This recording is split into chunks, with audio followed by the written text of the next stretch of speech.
Halo teman-teman, Komik With Me balik lagi bersama gue di channel RD Movie. Kali ini Mimin akan menceritakan sebuah kisah action menegangkan dan mengkerenkan. Film ini berjudul Working Man.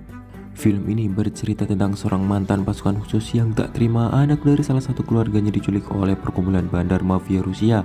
Akankah dia berhasil memulangkan anak tersebut, ataukah dia yang akan terbunuh karena berani berurusan dengan sindikat tersebut? Daripada semakin penasaran, siapkan gorengan kalian, gunakan handset, dan film pun dimulai. Pasir anjing. Levon Kate merupakan sebuah bos dari proyek pembangunan kota, mencoba meninggalkan masa lalu sebagai prajurit operasi khusus Royal Marines. Kini ia menjadi seorang bos proyek pembangunan kota. Ia sedang mengawasi tim konstruksi milik keluarga Garcia di Chicago dan menabung demi memenangkan hak asuh putrinya, yaitu Mary, dari kakek yang membencinya, yaitu Dr. Roth. Pada saat ia di kantor, ia melihat sekelompok preman memasuki wilayah kerjanya. Setelah ia cek, ternyata para preman itu sedang memukuli anak buahnya, entah ada masalah apa. Tetapi Levon sedikit risih atas kejadian itu dan tiba-tiba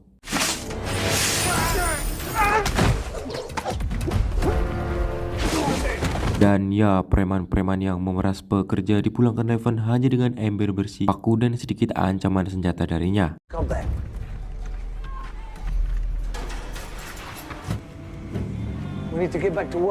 Ternyata kejadian itu disaksikan oleh Jenny yang merupakan putri dari atasannya sendiri. Levon meminta agar tidak memberitahukannya ke ayahnya, dan Jenny mematuhi perintah itu asalkan dia siap menjaga dirinya sampai kapanpun. Dan janji ini bakal menjadi pemicu cerita ini ke depan. Setelah pulang kerja, Levon menjumpai acara ultah anaknya. Di sana terlihat bahwa ayahnya kurang begitu suka atas kehadiran Levon, terlebih ketika dulu istrinya meninggal. Tak mau ada keributan, Levon mengajak anaknya makan di sebuah kedai serta memberikannya kado berupa foto kenangan istrinya bersama dengan anaknya tersebut. Singkat cerita, malam pun poek. Malam itu Jenny bersenang-senang di klub bersama teman-temannya. Tanpa ia sadari, mereka sedang diintai oleh seorang kriminal bernama Viper dan Artemis yang merupakan jaringan perdagangan manusia Bratva. Setelah mereka berduga meriah, mereka mampir ke sebuah bar terdekat dan pemilik bar tersebut bernama Johnny. Ia mengajak perkenalan Jane, dan setelah perkenalan singkat itu, terlihat dia mengabari seseorang, entah siapa orang tersebut.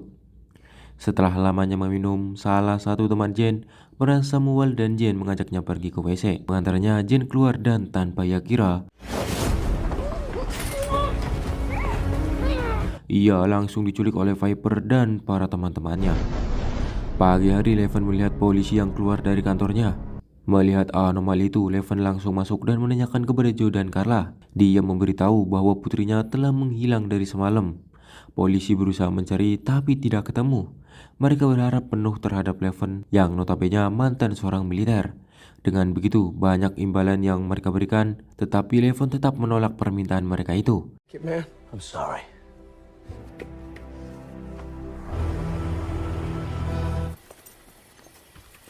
Setelah itu ia menemui sahabatnya dulu bernama Gani Leverty. Setelah perbincangan cukup panjang, ia mulai merasa tentang rasa hutang budi, janji kepada Jenny, dan peluang memperkuat kasus hak asuh Mary membuatnya beraksi. Ia akan menitipkan anaknya Mary ketika nanti keadaan memaksa. Siang harinya, Levon menemui Joe dan dia siap mengembalikan anaknya dan berjanji akan membawa pulang anaknya secara hidup-hidup. Jenny, look at me, brother. I promise. Levon memulai penyelidikan di klub tempat Jenny hilang. Dia masuk dan berpura-pura menjadi pelanggan orang tersebut. Ia mengamati pelayan itu dan secara mengejutkan, ia juga terlibat dalam transaksi narkoba terhadap pelanggannya. Levon dengan insting militernya, dia bisa mengetahui bahwa orang tersebut pasti ada sangkut paut terhadap kasus penculikan Jenny.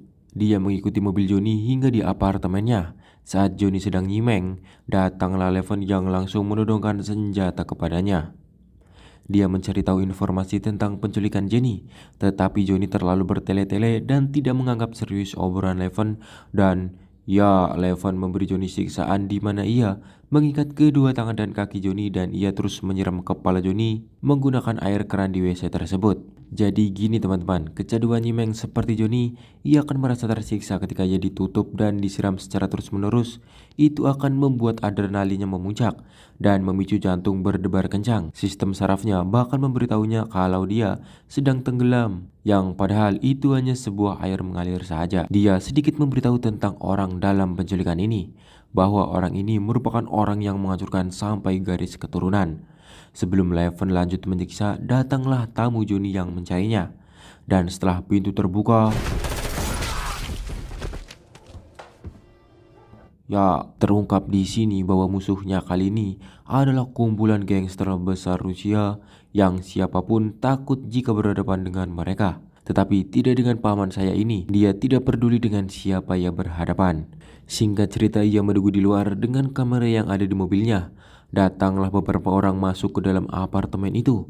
Mayat-mayat itu ditemukan Wolo, Kapten Bratva, yang langsung merasa organisasinya diserang. Anaknya berdua kaget dan heran siapakah orang yang berani menyenggol anggota besarnya.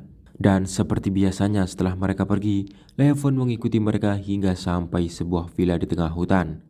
Leven terus mengintai dari kejauhan.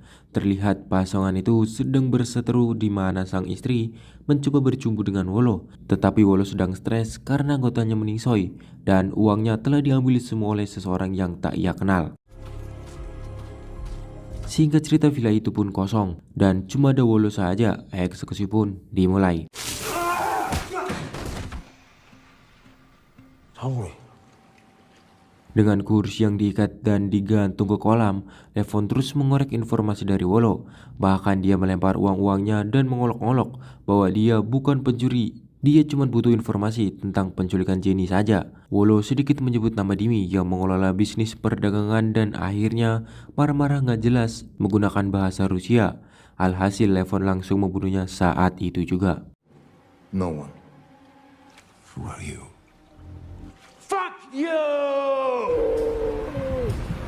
Setelah kejadian itu, Simon, kepala besar Bratva, murka atas kematian saudaranya dan menugasi dua putri kandungnya, Danya dan Vanko, memburu orang itu hidup-hidup kepadanya.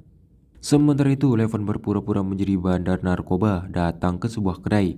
Dia diintai dan dikira seorang polisi, tetapi gerak-gerik dan uang yang ia tunjukkan bisa mengelabui orang itu dan mengantarnya ke seorang pemimpin geng motor bermartabat yang ternyata sesama veteran militer juga, bernama Duck. Get up.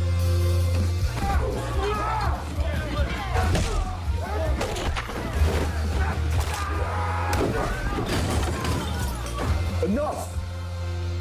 Terjadi duel tangan kosong singkat yang justru menumbuhkan rasa hormat Duck dan ia meminta uang $5.000 untuk informasi dan jasanya itu, dan kesepakatan itu dilanjut sampai pagi hari di jam 7. Di jam 7 pagi, Leven bertemu dengan Artemis dan Dogi, penjaga perempuan yang terhubung ke Dimi. Ia memberinya uang dan ditukar dengan ponsel yang akan terhubung dengan Duck. Dia akan menghubunginya lagi nanti. Thank you for not shooting me. Di dalam mobilnya, Duck menelponnya dan memberitahu barang yang Leven pesan ada pada jok kursinya, dan memberitahu Leven bahwa besok pagi ia akan mengajak dirinya bertemu dengan atasannya yang memegang seluruh kendali dari sindikat perjualan narkoboy bahkan perdagangan manusia. Kembali ke Jenny. Di titik ini, Jenny masih hidup meski upaya menjualnya pada klien cabul bernama Mr. Borward kacau karena ia menggigit pipi lelaki itu hingga sobek. Borward menunda transaksi dan memerintahkan Viper dan Artemis merapikan Jenny terlebih dahulu. Kembali ke Leven, singkat cerita pertemuan itu dilaksanakan di sebuah apartemen. Dia memberi Duck uang untuk sebuah bisnis. Peraturannya dalam rapat ini tidak ada senjata, tidak ada alat komunikasi, dan lain-lain. Terungkap sudah bos dari Duck tersebut adalah Dimi yang selama ini Leven cari. Di sini Dimi meminta kartu SIM Leven untuk berjaga-jaga tentang pengkhianatan Leven suatu hari nanti. Dan setelah meeting tersebut, Dimi memberi sekoper narkoboy kepada Leven untuk diedarkan. Pounds a month. We are aware. Not me. Dan ya, Leven membuang semua narkoba itu. tujuannya cuma mencari informasi Dimi. Dan setelah semua informasi telah dia dapatkan, dia siap untuk beraksi. Sebelum itu, dia mendatangi sebuah bar headless salon untuk mencari Johnny. Tetapi Artemis melihatnya di luar bar. Dan Levon mengendarai sebuah motor dan aksi kejar-kejaran pun terjadi.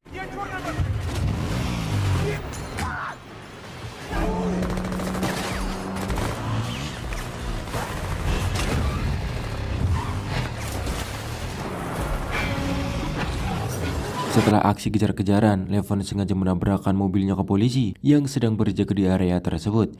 Yang ternyata polisi tersebut adalah salah satu komplotan dari geng mafia itu.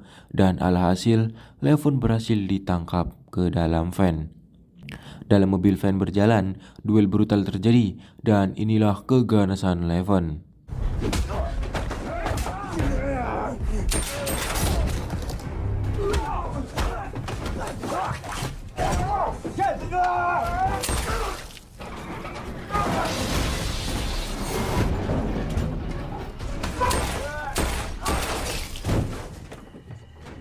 Setelah pertarungan itu, van itu Levon buang ke sungai untuk menghilangkan jejak itu. Kamar mayat, Simon menangisi putra-putranya dan bersumpah menyelesaikan perkara ini sendiri. Ia mengumpulkan para petinggi Bratva untuk urusannya pribadi, dan salah satu petinggi memberi Simon 2 penjaga andalannya.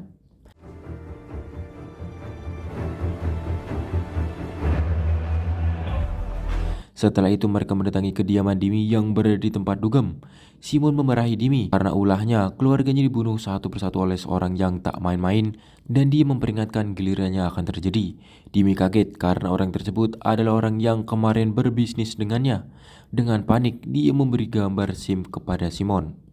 Dan dengan pertasannya dia berhasil menemukan semua berkas tentang Levon dari anaknya, kakeknya, dan juga masa lalunya sebagai mantan pasukan khusus. Para Bratva membalas dengan menemui Dr. Ruth terlebih dahulu.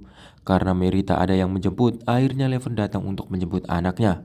Karena Levon curiga bahwa Dr. Ruth tidak menjemput, akhirnya dia pulang ke rumah. Dan betapa terkejutnya dia melihat rumah tersebut sudah terbakar. Untungnya Dr. Ruth masih bisa diselamatkan. Okay.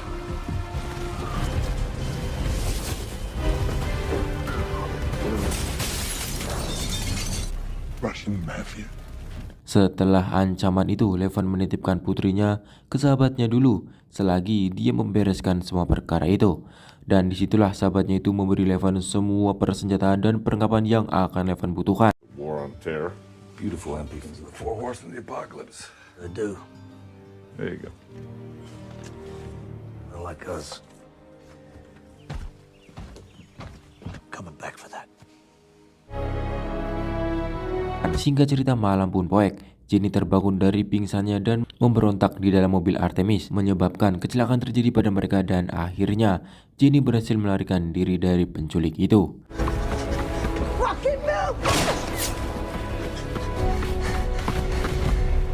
She is fast. Setelah ia berhasil lolos, dia meminta bantuan kepada polisi setempat yang sedang berpatroli. Dengan rasa tenang, Jenny mengikuti instruksi dari polisi tersebut, tetapi ternyata polisi itu membawa Jenny kepada Artemis dan komplotannya. Anjrit juga nih polisi. Kembali ke Levon. Levon mendatangi klub mewah milik Dimi dan aksi pertempuran pun terjadi.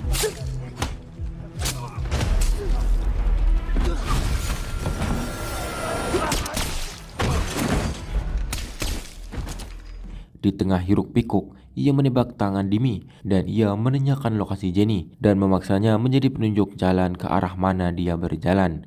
Setelah mendapat informasi dari Dimi, sesampainya di pinggir hutan, Levon menendang Dimi ke parit dan menembaknya begitu saja dan peperangan besar pun akan terjadi.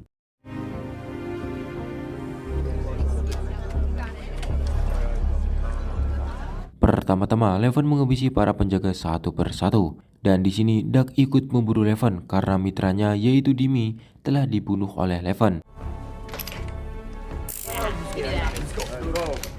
Kembali ke Levon setelah menghabisi para penjaga, Levon masuk dengan begitu brutal menghabisi seluruh pasukan yang ada di tempat tersebut.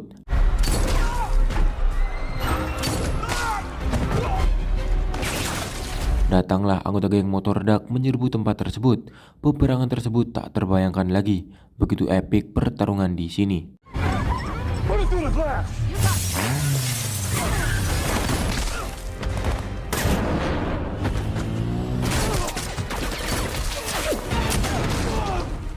Setelah beberapa menghabisi pasukan Dark, kini bayuan antara Eleven dan Dark pun terjadi. Dan ya, yang menang pasti pemeran utama dalam film ini.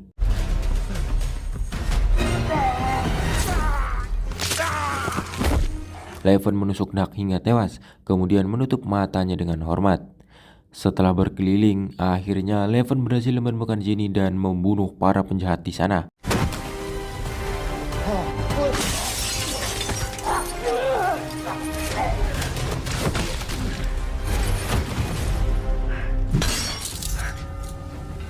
Setelah berhasil membebaskan Jenny, mereka kemudian keluar dengan dijaga oleh Eleven di depan.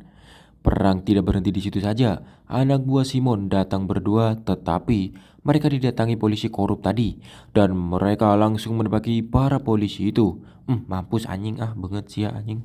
Pertarungan berlanjut dengan Eleven dengan senjata canggihnya. Eleven berhasil membunuh tanpa melihat dan meledakannya dengan granat. Setelah perang selesai, Eleven dan Jenny pulang menggunakan motor, sedangkan Simon hanya melihatnya dari kejauhan tanpa bisa berbuat banyak.